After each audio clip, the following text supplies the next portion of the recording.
Big star. DJ. Sorry, Denari.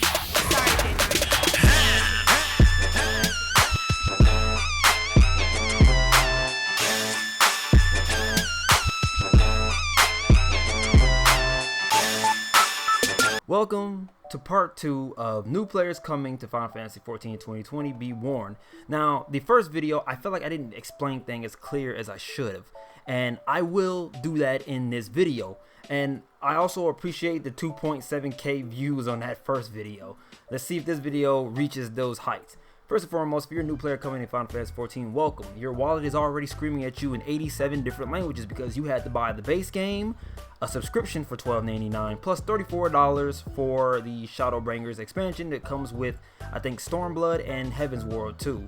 So yeah, you get Realm Reborn base game, and then you have to buy Shadowbringers expansion to get all the rest. Yeah, your wallet's already cussing you out. So yeah, welcome. Now I want to say that as a new player, play at your own pace, okay? And really, it's already a predetermined pace. Well, not really predetermined. You basically play as fast as you can get through the main scenario quest. And I ain't gonna lie to you, the main scenario quests are really long in the Realm Reborn. I actually highly recommend you basically purchase main scenario quest skip for a Realm Reborn and go straight to Heaven's Ward. I recommend it, but it's up to you. If you're a lore buff or a story buff, then I guess play through it, but play at your own pace. You have options as a new player. It's your money, spend it the way you want to spend it.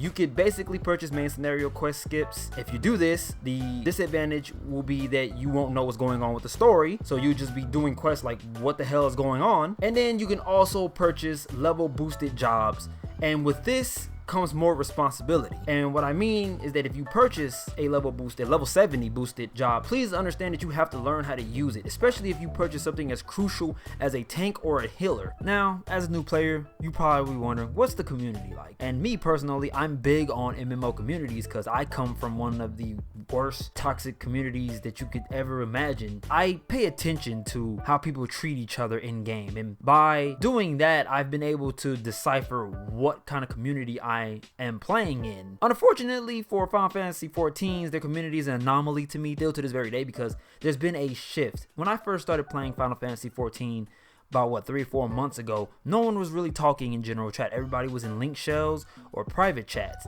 or guild chats or Discord or voice chat with each other. And you know, I'm a solo player, so I'm in no chat with anyone. I'm just me running around in game. I was unable to determine what the community was like. Now, 4 or 5 months later, I can see that there's been a shift.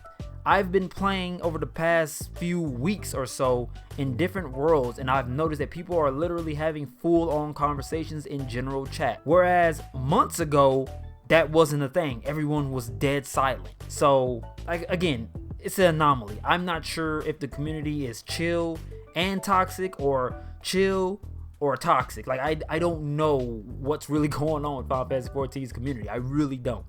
But I could say that they do have a mentality that I dislike to the T, and you will too as a new player, and that is the mentality to tell you how to play the game. Though they do not pay your sub, you pay your sub. You get people in this game that will tell you how to play the game, literally dictate to you how to play the game. Now there's a line between helping people or trying to help people and just literally telling people what the to do, and that's a line that should never be crossed coming from me to anyone out there who does this. It's very annoying and disrespectful. Really disrespectful, okay?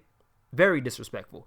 There's a lot of counter arguments to that, but we won't go into that in this video because that's not what this video is for.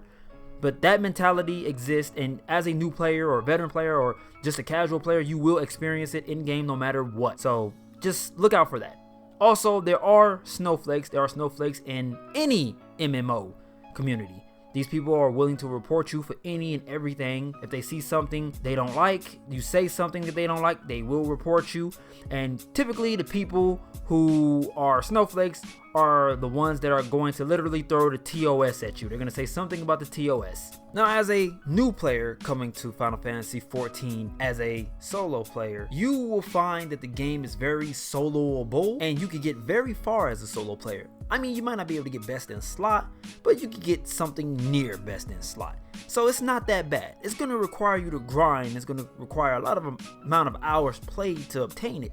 But you can in fact do it. And with the next patch coming in, things might be a bit more easier to gear up if you care about gearing up your character. Typically, people who have best in slot or the highest item level gear are basically hardcore end gamers that run the hardest content.